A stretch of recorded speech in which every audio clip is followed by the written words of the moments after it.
Investing Insights with Right Property Group, exploring trends in real estate and helping property investors gain financial security.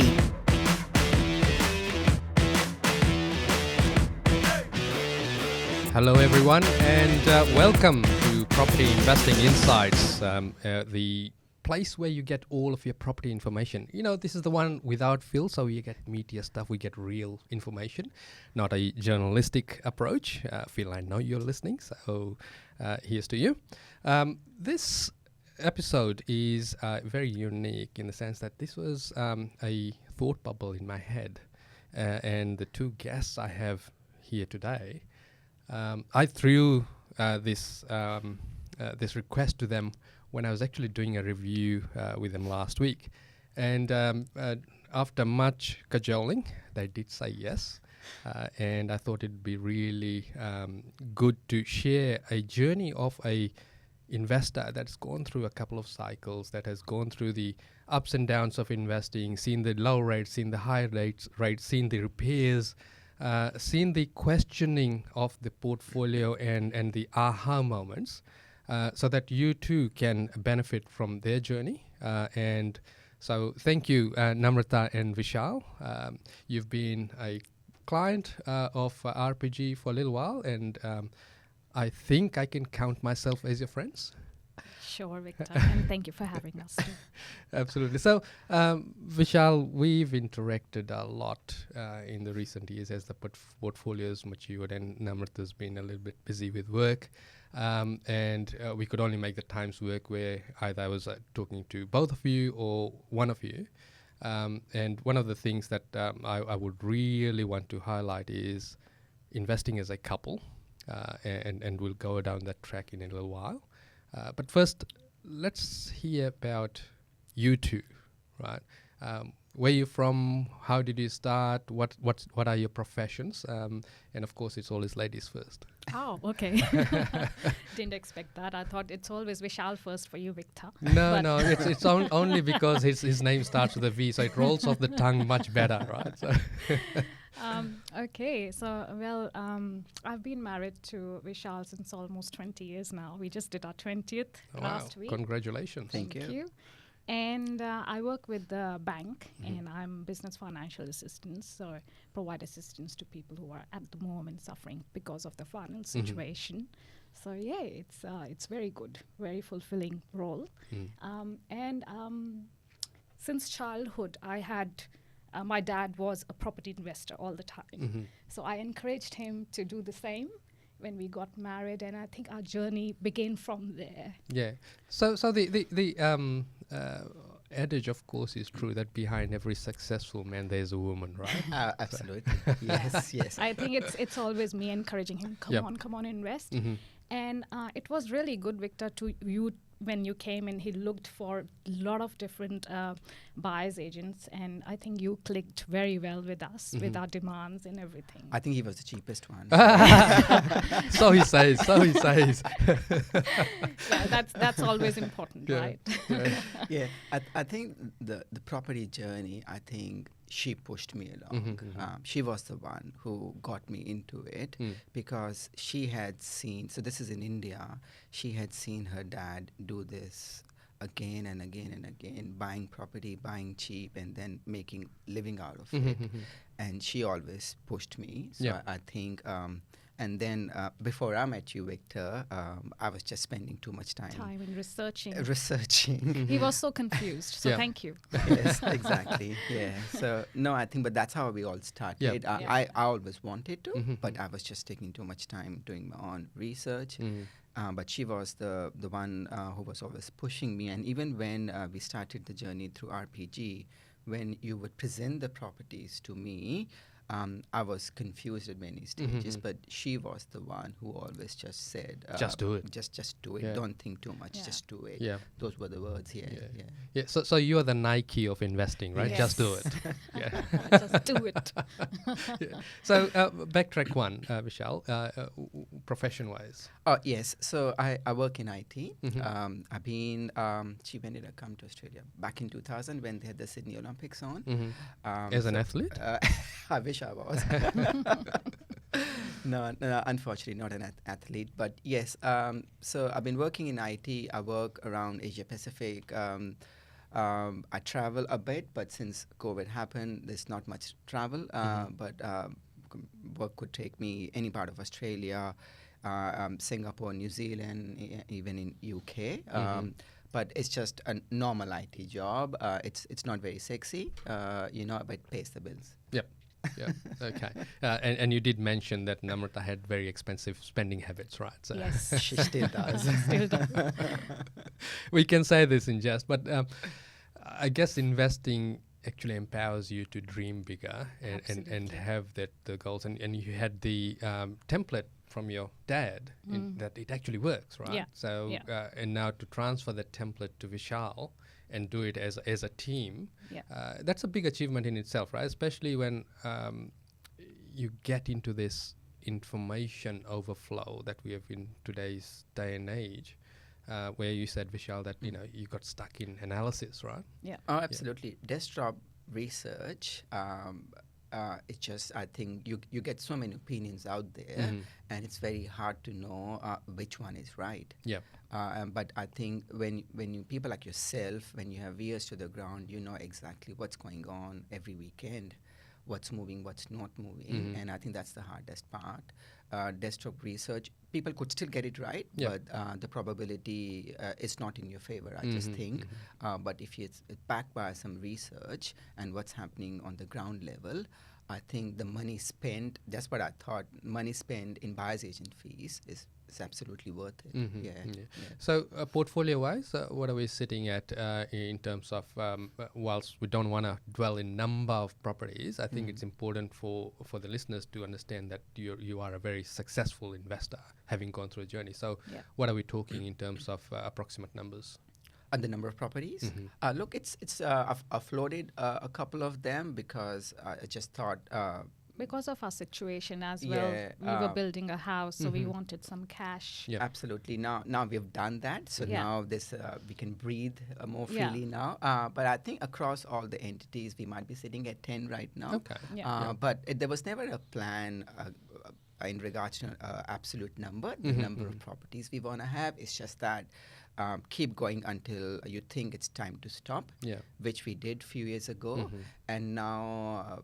I'm itching again, but I'm also in a He's comfort itching, zone yeah. where I don't want to borrow again, especially with the interest rate right now. Is a lot. So I'm just taking easy right now. Yeah, and I remember with our conversation last week, my rhetoric was, do you really need to buy Exactly. anymore? Yeah. I think we need something to keep our minds busy. So we both were actually on the same page. We both wanted to see if we can buy something maybe here and maybe a small unit or something, and start this whole journey again. Yeah, start the journey again. Yeah. So when did this journey start? Well, I actually did start quite early on. I bought my first property just essentially within a couple of years of coming to Australia. And I bought a apartment in Parramatta, just very close to here, where I lived for 7-8 years there. But So this was your own occupied this was property? my own occupied. And then I moved to a townhouse nearby, and my accountant advised me to sell that apartment, and I shouldn't have done that. Yeah. I kept telling him, Yes, don't she sell said it. don't sell, but it. I said that. But the plan was to sell and buy another one. But that's where my analysis paralysis, pushed me back. Where the plan was to sell and buy another one, but I just sat on it for many years. Yeah. So the property journey did start back in 2002, 2003 maybe. But then until I think I bought my first property through you, Victor, 2013, maybe 12 or 13. Yeah. I remember the first one was in Campbelltown, and then through Steve, we bought the one in Shayla Park in Queensland, early days. That's they've all done quite well, all the properties. But that's when the journey started. But I think where I did get it wrong was I started early, but then I did not keep on acquiring more as I went along. But then I got married, kids came along, so there were other important things in life which were higher priority. And we just thought around the 2010-12 that the time was right for us to, because the income was Start. growing to Yeah. start, and she was back working full time, that we could actually build this portfolio now. Yeah. And you've mentioned a really important thing, right? That life needs to happen in the forefront, right? Investing in the background. A lot of people get it wrong, which Reshmi and I got it wrong. So where initially we were totally focused on investing and forgot about family life and social interaction, all that, and we're paying the toll now with kids that are much younger than our friends, our circle of friends, right? So there's a bit of a disconnect in social interactions. But every journey, when you look in hindsight, you can do so many different ways. And so with your portfolio, what's one thing, Namrata, that you would have done differently with the benefit of hindsight? I think we shouldn't have stopped in 2020. We should have kept going. But that was a very stressful time as we were building our house. And what else? Maybe a little newer property than very old one, which is we understand your style, but that's how we have now achieved almost 100%. All of them have doubled. All of them, Yeah. all the properties are double now, Victor. So it's really good. Congratulations to both of us. Well, it is. When you look at investing, right? So if you're buying the older properties, you do have maintenance issues. Yes. But then you've also got total control on its performance as well, from a viewpoint of if the market isn't going your way, you can force the value up, right? Yeah. But eventually, there will need to be some constructions in the portfolio. There will need to be perhaps some newer properties if you're back in the acquisition phase. Tell me about the home. So that eventuated with a journey in itself, didn't it? Yes, and what a journey it's been. Yeah, I think home we have built is just very close to where we are. We'll take you there after Yes, this. absolutely, if you have the time. And it's very close to the family. My sisters live nearby as well. So, and the funny thing is, I never wanted to buy in Parramatta. And it's just that we've been looking for so long, and Victor tried to help us with one as well. I'm not sure if you remember. I still remember the day, Victor. Yeah. So Putting in a 900 bid on a 1.8 property. Exactly. And the look we got. But I think we just realized that we were just getting priced out from other areas. And I think one thing I've learned about investing is that always look at your numbers and don't overcommit. Sometimes with all the emotions around it, you can just go commit more than what you should. And I think one thing, that's where I've been quite disciplined about. And if you have a number in mind, that's your comfort zone. Stick to it. He's a very much number guy. Sometimes, I may lose out on the property with the hearts set out, but then it's just part of the whole journey that you just hope that in 6 months' time, 3 months' time, you'll find the one. So with this particular property, on a Friday, Namrata sent me... I took him again. Exactly. I said, we are going to buy this property and we have to go in the auction. And the auction was on Saturday. On She told me on Saturday. Friday. And I just took him because I saw the land size, almost 800, and I was like, we don't get that property in Para. I just took him and we saw the property, knocked down. That's what we wanted. We wanted to build a new home from scratch. I saw the property for 10 minutes before we bought it. Yeah, and we just were lucky to, I think just one more person was bidding mainly, and and we got it. Yeah. No, and when we started the journey, there were 13, 14 trees in the house. That was, again, a big project to have them remove, getting the council approvals and things like that. Yeah. And so to manage the debt, you offloaded a few properties. Yes. So we sold. So once this was ready, we sold our Existing house where we were living. So, and that was again a tricky decision. Do you hold on to it or do you sell it? Because there's never right and wrong. But we just thought peace of mind and comfort. Financial stress was the most important. That's more important. And we got lucky. We got good price, Yeah. and then now we can sleep easy, Yeah. Yeah. knowing that we don't have a lot of Yeah. mortgage. And you one know. property we bought from you, Victor, in Campbelltown. In Eaglevale? Eaglevale. Sorry? Eaglevale. Eagleville, Yeah. sorry. Yeah. That one. And we actually were lucky to get, I think we sold it within 1 year's Yes, time, yeah. and we still made 100K out of it. So it was like we bought all the furniture from that. Yeah. 100K. So, So thank you. instead of IKEA furniture, you've got Eaglevale furniture. we got King's one. Yeah, that's right. And I guess highlighting that journey, right? So there was a methodical approach to it, even though for someone that's just starting out the journey, it may sound like you just lobbed up at a property and bought it, right? But there was a lot of research behind it in terms of the look, feel, the time, the area, and you're ready for it. Oh, absolutely. We knew the area, so the area, we knew it, and the finance was ready, everything was ready. And we've been in the market for 6 months, so we just knew the other nearby suburbs, how hot they were, how much things were selling for. So when it was time for me to bid in the auction, I thought I was ready. I knew how far I could go. Yeah. So I think that experience really helped. So it made sound like I've just turned up and bought a property without any research. That wasn't the case. So we knew the area.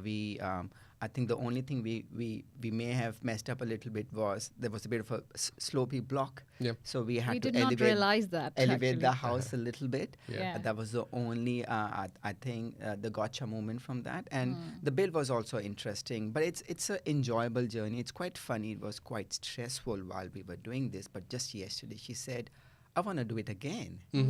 But when you're going through it, you have sleepless nights. Yes. Because we had COVID hit, there were 3 months, it was all shut down. And then there were supply issues. Delays. And then there was a month when it didn't stop raining. Yeah. So Yeah. the frames were exposed and it kept on raining. And then working with council and working with builder. Is the builder going to go bust? Yeah. There's so many emotions you go through. So it's a very stressful journey to build.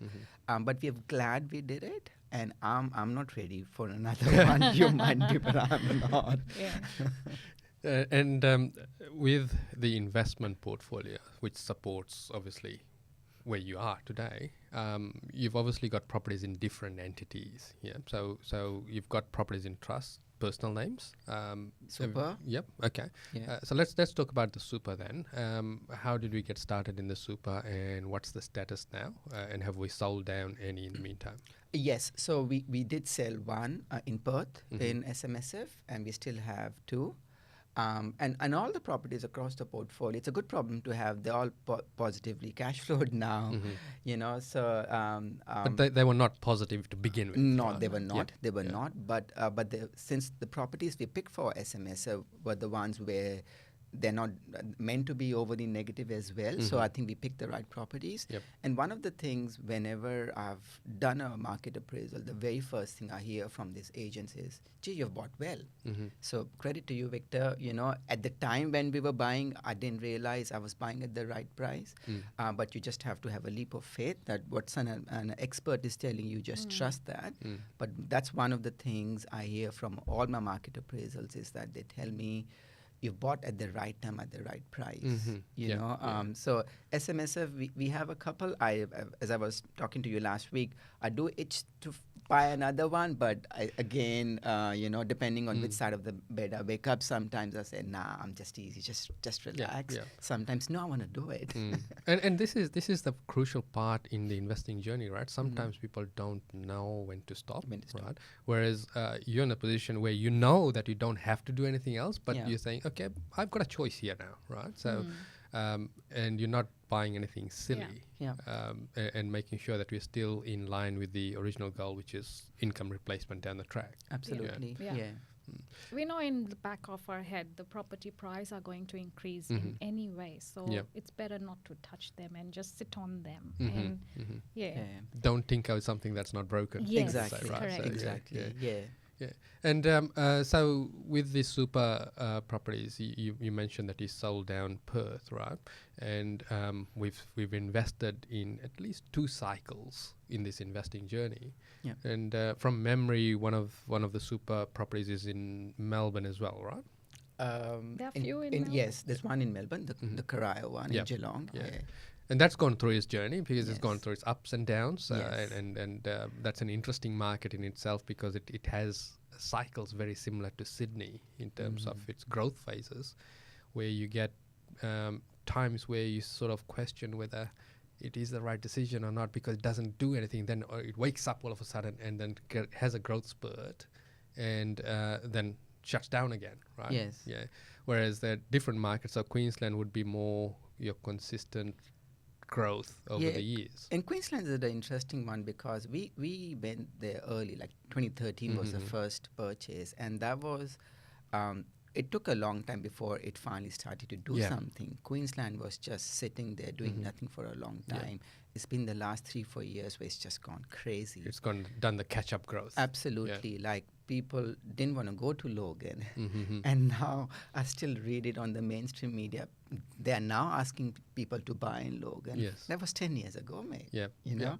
Yeah. Yeah. And this is the importance of it, right? So as you're building the portfolio, you're putting a mixture of properties, as we did in your portfolio, where you've Yeah. got some really fast growth, fast cycles, so your Sydneys and your Melbournes. Yeah. And then you've got your slower growth, slower cycles, but you're picking them at the bottom of the cycle and the bottom quarter of the cycle as Yeah. opposed to when everyone else is buying, right? Because we stopped buying in Brisbane. Yeah, and we are laughing right Yeah, now. Yeah. that's it. That's it.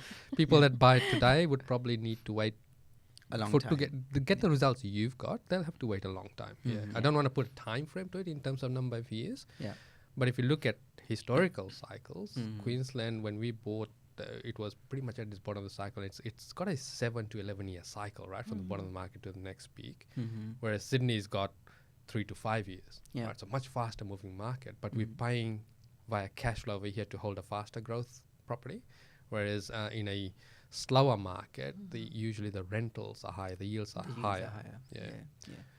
And so, where to now in terms of the portfolio? Apart from wanting to buy, we've got exposure in various markets. Are Yep. there any development potential properties that you've got that you're considering to develop? Yeah, I think many of them do. And one of the long-term plans is that we might just go and develop them ourselves in the long run. Yeah, it may get your exactly. building bug out of Yeah, out it of is, you, Kill right? two birds I with need one to kill stone. that, yeah. Yeah. But I don't know when though. yeah. Maybe not. This is not the right time. This is not the right time. I think the kids are still at school. We want them to finish school Yeah. and start uni. Maybe in next yeah. 5-10 years. I'm thinking. Mm-hmm. Yeah, but luckily all of them, they all have development potential. Yeah. Yeah. I think so. If we wanted to, we could. If if the bug and the itch is Yeah. very high. Then we'll come back to you again and Yeah. just ask Yeah. for your suggestion. Because sometimes it's important to work on what you've already got as opposed to putting new properties into the mix, right? So that way you get the efficiencies in the portfolio. You get your higher depreciations once you've developed as well. So you're Yeah. re-triggering your tax incentives. Not that tax is the reason we invest, but it's a good incentive to have, right? And importantly, it allows you to ride out the cycles and maximize your returns on that one property. So each of them are standalone, right? So we've in our various discussions we've always come back to them and say, no, let's wait another Let's few wait. years. Yeah. If you were to have this journey all over again, what would you do differently? Listen to your wife more often. Right? Lol. I do try to. Hang on, that's not what you say in the reviews. Yes, we shall tell. Look, the gap I had, I think, I wish I did not have that gap in my investing journey. But you know, but there's no property journeying, or I think things are never designed to be perfect like that. So there's always be things that you could have done better at. Yeah. So I think, but that's definitely one thing where I wish I did not have this gap. I should have kept on investing. And I think for me, the comfort zone was just buy one property every year. And that's what I did from 2013 to, I don't know when we stopped buying. 2020. Yeah, so we accumulated 10 properties over 6-7 years. So the comfort zone was just buy another one every Yeah. financial year. You get used to it. You get It just used becomes a process. right? exactly. Yeah, You yeah. know, so And it was easy because of you, Victor, because he was very stressed during the time when he was researching himself. So I think you took that stress out of the way for him, and you were just coming back to us, hey, this is the property, what do you think about it? And we both used to look together. He used to show me, and yeah, go for it. And we never went to the properties you bought for us. We have just seen them on video, and we just said, okay, buy it. They actually don't exist. but there were a couple we knocked back as well. I think Yes. there Yeah. were a couple, Yeah. and there was one. I'm not sure if you remember. We went to auction That was around in Campbell. that was in Eagle Vale as well. Eagle Vale as Granny Flat well. Potential. He wasn't happy with his decision because then again he was a number guy, and Yeah. I Yeah. told him buy this one, and he was like, no, it's Yeah. above the number I decided in my head. Yeah. Can I rub it in further? yeah, No, go for it. I know Because what you're gonna I had say. suggested a much higher limit, right? And it went below my suggested limit, but above your limit. He still regret that Yeah. decision. But this is all part of the That's journey. part of the I think journey, You're right? not going to Yeah, win yeah. all of Yeah. them, Yeah. I think. And there was one, I'm not sure if you remember, that was back in 2014. We did sign the contract. We paid the deposit We in were Central going Coast. to Europe. Yes. And we were in Europe, Yeah. and it's just that we were in a different state of mind, and we pulled out. I wish I had bought that one. Yeah. Yeah. In Central Coast has That done was nice one. quite well. Maybe yeah. one day we should do a podcast Yeah. with the ones that got away. right? Exactly. And how much are they Yeah. doing now? Because I've got a few stories like that in my Yeah. own portfolio, right? Okay. Where you do get busy or you start second guessing yourself. Even with my knowledge, you start second guessing, and then you need to then have someone to lean on to say, hey, give me a reality check, right? Yeah. Because it can go both ways, right? So it could be that you think you're bulletproof, right? Because you've had quite a few successes. Yeah. Or it could also mean that because you've had quite a few successes, you're afraid to commit to the next one because it's might not be as comparable as the original ones because prices move up, the yields change, how it fits into the portfolio definitely changes, right? Yeah. And then there's the big issue about the folding stuff, right? So money. Money. Right? Yeah. And so with the lower rates, so when you started, that rates were what, 6.5%? 6.5%, and then obviously there was a time when they were sub 2%. Yes. Good old days when we fixed all of them. I wish I had fixed them for much longer. And then obviously where we are right now. And while we were building, the contract the building phase kept on getting delayed and delayed.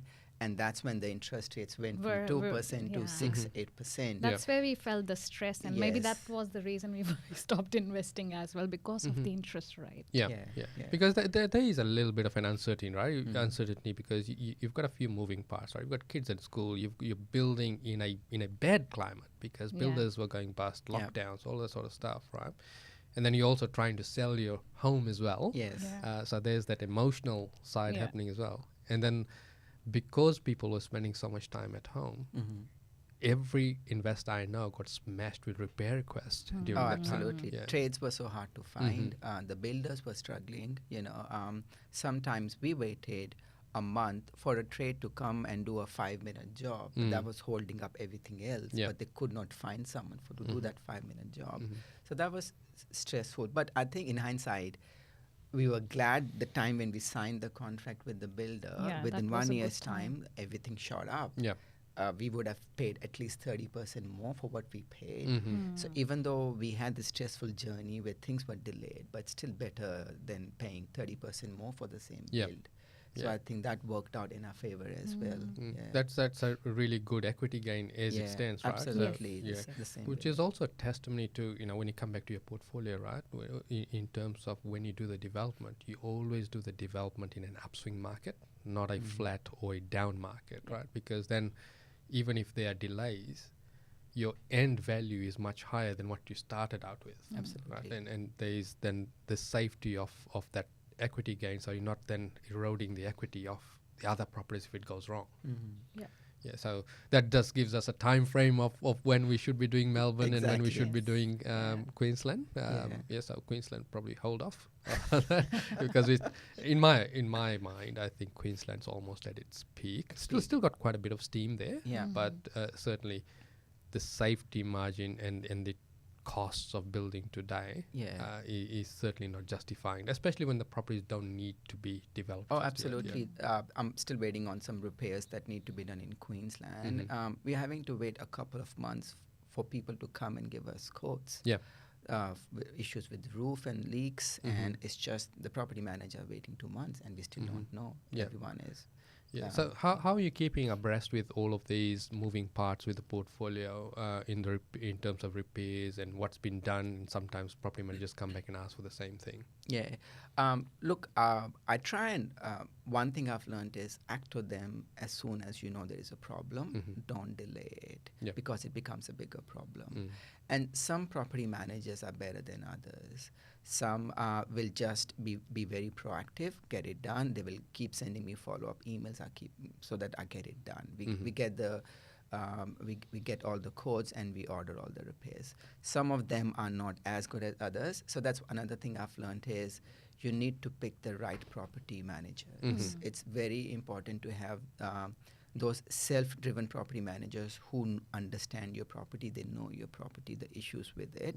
And then half of my tension is gone, half of my stress is gone. So I've been lucky to have a couple of property managers like those, and those are usually the smaller boutique firms, not the big firms, because for them, the turnover is so much, people come and go.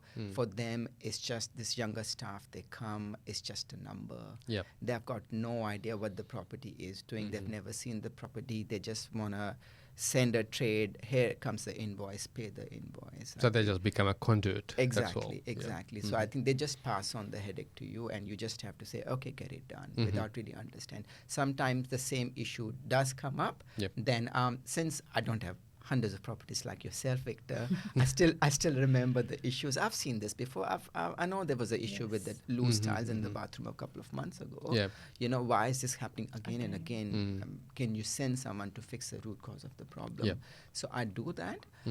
But I think Queensland ones are more work than Victoria. I don't know, because of the weather, with the storms they get, there's always some issues going. I'm finding with my portfolio in Queensland, I'm smashed with repairs. I think it's certainly the weather. We've got a lot more inclement weather these days, and so mold is an issue, leaking roofs an issue. But it comes in cycles, right? So you would have probably noticed that in your portfolio, your repairs come in cycles. Oh, absolutely. I would have a phase where for 4 months, I don't hear from any property manager. And then I will have a 1 week period where I'll hear from 4 of them. There's a problem there, and it just all happens at the same time. So the stress level goes up a little bit. And sometimes you just have to, I guess, take a deep breath and then prioritize which one is more important than the other, which one is a safety issue. I think with experience you do that, because the property manager, for them the easiest thing is send someone one trade in, whatever they ask, pay them the money, get the job done. But sometimes you need to know what are the going rates for getting these things. If it needs a new aircon, you would have quotes from 1,500 to 2,500 for the same job. Model, same job. And Vishal is actually very good at it. And thank you, John. You take all the stress, dealing with all the property managers. He will actually go and he will find out himself who is the right person and the most cheapest tradie to do the job. And he will recommend it to the property managers. So he does a very good job at that too. Sometimes, not always, but sometimes it works out. Sometimes it doesn't. You just have to put up with it. But you see your job as managing the property manager, exactly. right? So that's right. Yes. And then they can manage the property. They can manage the property. And I'm also trying to, let's say I've got a couple in Caboolture. I have the same property manager for both. I've got a couple, Eagleby and Shaler, same property manager for both. And in Victoria, you wouldn't believe it, I have the same property manager managing Melton and Corio. Two opposite ends. But it's the same property manager, and she just runs around and she's very good. She'll she'll get things in the best possible way and the best possible cost to me. Yep.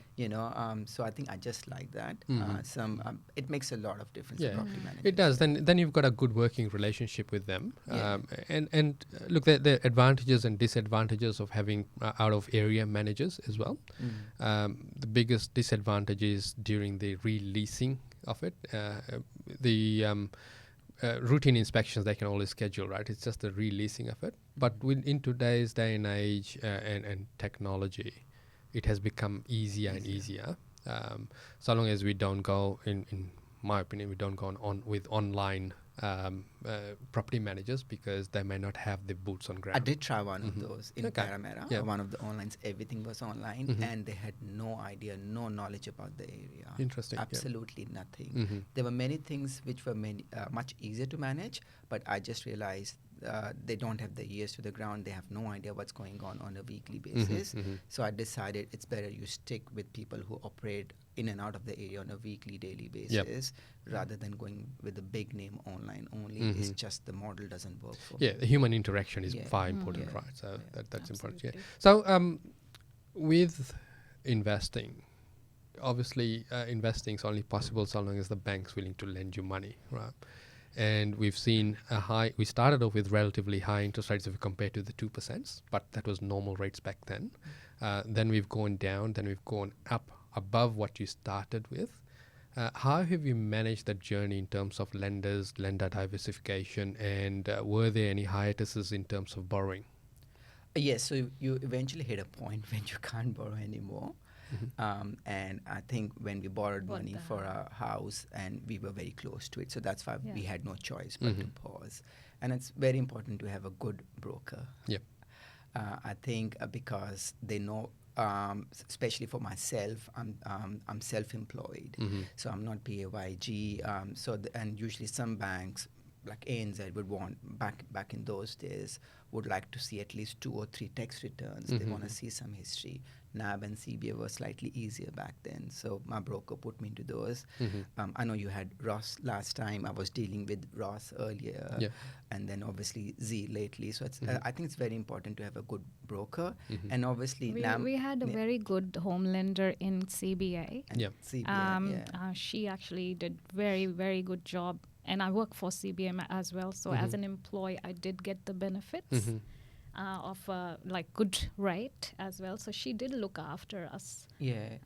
I don't know if I can disclose her name. She's not a lender anymore, but yeah. So we had essentially on a personal name all our loans with the one provider, with the one Yes. bank. Yeah. Yeah. And especially since my wife works there, so there are benefits of that in terms of fees and charges. We don't pay Yes. any fees and Yeah. charges for any of them. And that does help. It does does, help, yes. definitely. Yeah, but I think what I'm finding is over a period of time, they just take you for granted Yes. because they don't think you're going to leave them. It's the loyalty tax that you pay, right? Isn't So it? Yeah. it gets, what we try to do is every 6 months we call them to get a better rate. Okay. Every 6 months she would do that, Yeah. and being a staff member, there's a special line she will call. Even if we get 0.25 off, we will take it, because when the interest rates were going up, at least we were bringing prices down, the interest rates down. So it worked for a while, but now But now I recently don't it get stopped that anymore. working now. Yeah. Yeah. They've gotten on to you. Exactly. No, I think I have just crossed the threshold or something. discounts, I yeah. haven't got any discounts since last 1 year. Yeah, we've Yeah. tried. Yeah. So I think maybe it's time then because I had the same problem. I was previously with ANZ, all the loans with ANZ, and I thought I reached a stage where ANZ just didn't want to give me any better prices. I moved everything Yeah. to CBA. Because you're no longer profitable to them, right? Absolutely. So, Yeah. and you go through, just like purchasing cycles, there's financing cycles as well, where you become more mature as a borrower with good equity behind you. And then it's easier to move your loans around as well to really get the cost efficiencies in the portfolio. But having a larger portfolio means it's also very cumbersome, right? Yes, absolutely. Yeah, and with we have loans, we have offset accounts, personal accounts. So there could be 30 odd accounts there, you Yeah. know. So it becomes very hard for us to Yeah. move as well. Especially with the direct debits and all the sorts of Absolutely. resetting Yeah. it, and you get, sometimes it's easier to pay just a little bit more to get that consistency and comfort of operation, Yes. rather than getting a change to save $1,000, but you're spending a lot more time than to re-understand things. Oh, absolutely. And interest rates is just one part of the puzzle. It's just how everything is structured. Yep. And this is where you guided me at the start as well, where how you can refinance and borrow money and then use the money to buy more properties, and you just keep on doing that. So where you don't have to use your own money. Yeah. You know, and how to structure as well and offset accounts and line of credits. I think that also helped as well. It's not just about buying a piece of property, it's how you structure it. Yeah. But other things which matter to me is the whole experience about the customer service and even the how easy the online internet banking is and the app is to use. Yep. I find of all the ones I've used, CBA is CBA is the best. is just bet. I would She is coming for a promotion by Yes, increase. it That's why I is said the CBA is the best. but based on my personal experience, Yeah, I it just is. realized It's just so very easy to use. navigate through, and through app, it has got the best app. Yeah, I tend to agree that there are some really clunky Yeah. websites for banks, big banks, and then there are some really good ones, right? The early adopters of internet banking were the better ones. Yeah.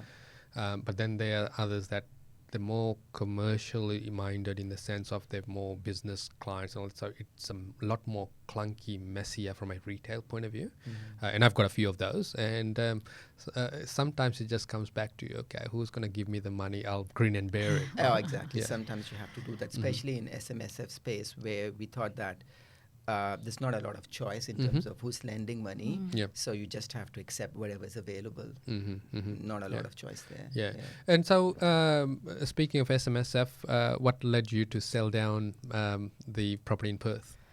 I think we just got unlucky with the tenants we had there, right from the start, because the property was such that it had a kind of a granny flat, but it wasn't really built like a fully independent granny flat.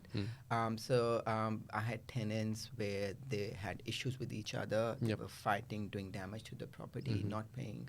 And Perth, I just found that things are much harder to get done there. The property management fees, 12% plus, so you barely make any money there. Yep. The market had started to go up. I could see that, but I had to then decide, is it worth having this stress where it's just impacting me?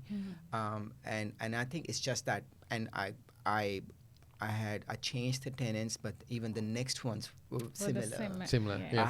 I had to go and I guess get them kicked out. Forget about getting rent. So it's just the money we were spending on a monthly basis, and then the stress that came with it, and we just thought, I've had enough of this. We bought a dozen, and one of them wasn't that good, but that's just how things happen. You're not gonna get lucky with all of them. So I think that was the main reason that where I thought the cycle. I think we bought at the right time, and in a way, I sold at the right time as well. Even though we sold it within 1 year or 1 to 2 years, we still made money out of it. So it wasn't we lost money, but I was losing some sleep over it. Yeah, And and that's things just like as important, right? And I'm glad Yeah. that you brought that up. Because often when people are investing, they tend to hold on to the property and unnecessarily compromise their lifestyle because they think, if I hold on for one more cycle or hold on for a little longer, I'll make a lot more money. But you need to put up value to your personal health as well. Yeah, right? absolutely. Sleep at night factor is really important. Absolutely, and that's one thing I think I've learned over the years, that sleep factor is very important. It's just a transaction. You may lose some money, but you get another opportunity down the track. Yep. So there's no point putting up with something which is giving you grief. If you're really enjoying this conversation and this is the first time you've met us, do subscribe, or depending on the platform, like or follow us, and you'll get to hear about a lot more other clients and other pieces on real estate investing. And now, so back with Vishal and Namrata, we have been talking about the journey in terms of investing. Often when you are this successful, other friends and family want to, I'm going to choose my words carefully over here. They want to leverage off your expertise. Have you had people come and tell you that you shouldn't be buying in that area? Oh yes, all the time. Mm-hmm. I remember one example is Melton. Uh-huh. I have I have friends who live in Melbourne, and everyone's like, have you ever driven from Melbourne to Melton, and the amount of land that's available Mm-hmm. is endless. Why would you buy in Melton? And I remember I used to work in Melton, and I used to work in Melbourne, and I used to ask local people who live around there, stay away from it. Mm-hmm. You know, and then when you presented a property in Melton, that was a difficult one. Yep. You know, again, it's a leap of faith, you know, because I know you just won't go blindly into the area. You would have been researching and you know, observing how the market's been going for a long time. Obviously, you would have seen enough that now this is the right time to enter. And Melton has done well. So I think, and obviously everyone seems to know everything about investing, you know. They only have half our information, and Yes. they want to give you advice. I think even buying in Parramatta was an interesting one, where my heart wasn't set. She was okay I with was that. okay. My family is here, so it. Family was happy. Yeah, Yeah. they were happy. Mom and dad are so happy. They can just walk to my sister's place, and Yeah. you know, She lives in the same street. same What else Nice. do they you want? know. Yeah. So it's been actually quite good lifestyle-wise. It's been quite good. But I think, yes, we get that all the time, where the family and friends will advise where to buy, where not to buy, especially in Queensland as well, because of all the areas you buy, they're obviously low socio and, you know, the ugly ducklings, so to speak, you know. Yep. So they have a social stigma around them. Why would you buy there? Have you ever driven there? And another thing is that I've never seen any of my properties. Like, I don't remember. I haven't seen any of them. Yeah. I would have seen some pictures. That's it. So I've never physically been to any one of them, because for me it's just a transaction. And if it looks good on paper, it's got good fundamentals. Just go with it. Yeah, absolutely. Yeah. And the secret of successful investing is having a mixture of properties, some that are blue chip for that area, right, in that definition, so within that CBD. Some where there is lower socio-economic, and it's got a big stigma, but the cause for stigma's long gone. It's just the local sentiment hasn't changed as yet, right? And Logan's a really good example of that, where now Logan's the go-to place for most investors because they're trying to chase a result after it's happened. Absolutely. Yeah. And so finally, Namrata and Vishal, what would you change if you had the magic wand, apart from buying more properties? What would you change in your investing journey today? You go. I don't know what to say. I don't think I'll change anything. Yeah.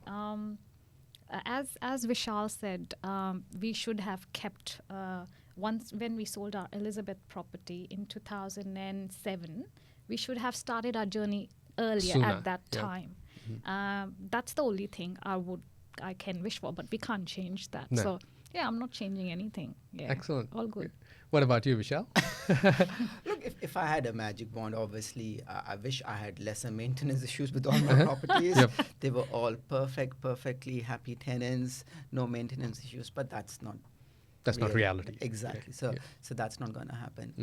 Look, I wish, as I said, the properties I missed out on, I wish I did not miss okay. out on them.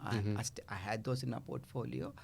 I wish I did. So otherwise, you know, the good thing about this portfolio is just once you have it, you just manage it, and then you get on with your life. You know, so I have now kept properties which don't give me any stress. You know, I don't have to worry about them. I'm not. I was reaching a point, especially with the Perth one. I'm in work meetings and I'm getting emails and calls from agents every 1 hour. So I have removed those properties. Yep. So I have the ones where they are more or less stress-free now. So I'm happy for this to let it run, you know, until we change our mind again, our circumstances change. So I think there's not a lot. I think it's yes, things could have worked much better. I could have bought maybe double the number of properties. I wish if I had a magic wand. But I think what we have done is reasonably well. Yeah. You know, Yeah. so I'm happy with it. Yeah. Well, the good news is you're in the top 1% of property investors, Am I? right? So yeah, if you look at the number of property investors, circa 2.3 mil, of which only 35,000 own more than 6 properties, right? So it's a very small number, right? And the reason I think that is the case is because they're not taking a methodical approach that you have, right? And you just mentioned something really simple, buying one property a year and making That's that it. part of your process, right? So you do your tax returns, you say, okay, time for another property, reach out, add another, and make sure that we don't get too far into the negative cash flow within your tolerances, and then actually stop buying. At Stop some buying, point, yeah. exactly. And I share the spreadsheet with you where I keep the cash flow. Mhm. So I know how much the whole portfolio cost me to keep before negative gearing. So if I'm comfortable with that number, I think I'm happy with that. And if I think I can add more, I will. But I think those numbers become very important, Yep. rather than any emotional side. And that's where I think a buyer's agent becomes important, because you have a goal in mind and you're just trying to reach the goal. How you get there, Yeah. a buyer's agent will help you get there much sooner with less stress, Yeah. hopefully. And there are times where I've actually stopped you from buying as well. You have, Yeah, exactly. so- And when I told Nam that, Victor said, don't worry about it. And she said, how's he going to make money then? And I said, he's made enough money off me. And I still remember, I'm not sure. No, if you- I was very pleasantly surprised because that's your business, you know, to sell the properties and make money out of it. And you suggested him, hang on, don't worry about it, just sit on it. And I was like, he's a genuine guy. Like, So first time I met Victor, I'm not sure if you remember Sydney Uni. So he came, I was working there, and he came over there and he parked his car there and he got a parking ticket. Yes, I did. I And remember I'm- that. You I'm- still haven't paid me back for that. And I'm still paying for it. It was one of the few times that I actually went out to meet someone, and I guess we must have struck a good chord. I That's think why I so. agreed. I normally don't agree to go out and see clients, right? So, so finally, to finish this off, what's one advice that you'd give someone that's just starting out? I just think, look, if you look at us, if you look at me, I came to Australia back in 2000 with essentially nothing.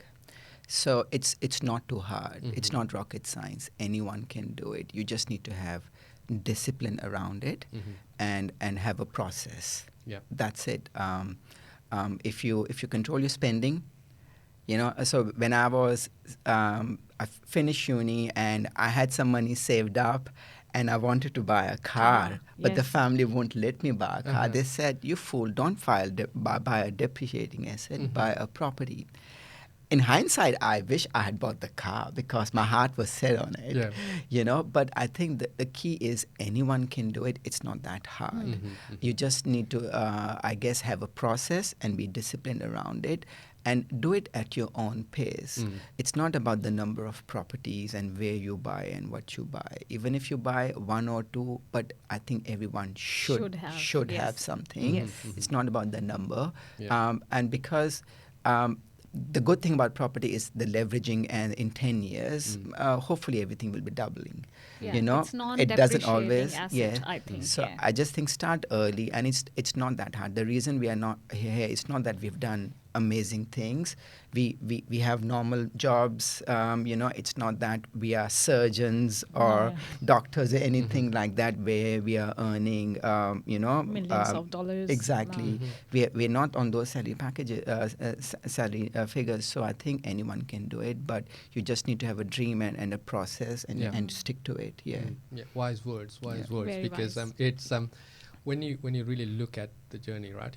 If you've got the why in place, the how happens by itself, Happens, right? yeah, So, yeah. that's Property Investing Insights, Faith. Thank you, Namrata and Vishal. Thank you so for much, coming Faith. in, Thank you. and Thank thank you you for for having agreeing us. to share your story, right? So We weren't his first, second, or even the third choice, Yeah. and It was there's the no last one one. else. Exactly. It happened by chance. yes. No, it was, and for the listeners, this happened because Vishal and I were having a conversation last week, and I just had an aha moment as we were discussing his portfolio to say, hey, how about you come on the podcast and share your story, because it is an inspiring story where, you mentioned yourself, you started with virtually nothing, you saved up, you got some good family support through Namrata, and you did it as a couple. Yeah. Where you've got a finite goal, you knew when to stop, you knew to cut hard and cut early the problem properties. Yep. And this is something that I'm grateful that you shared with the clientele and my listeners. And until next time, bye-bye. The information featured in this podcast is general in nature, does not take into consideration your financial situation or individual needs, and should not be relied upon. Before making any investment, insurance, tax, property, or financial planning decision, you should consult a licensed professional who can advise whether your decision is appropriate for you.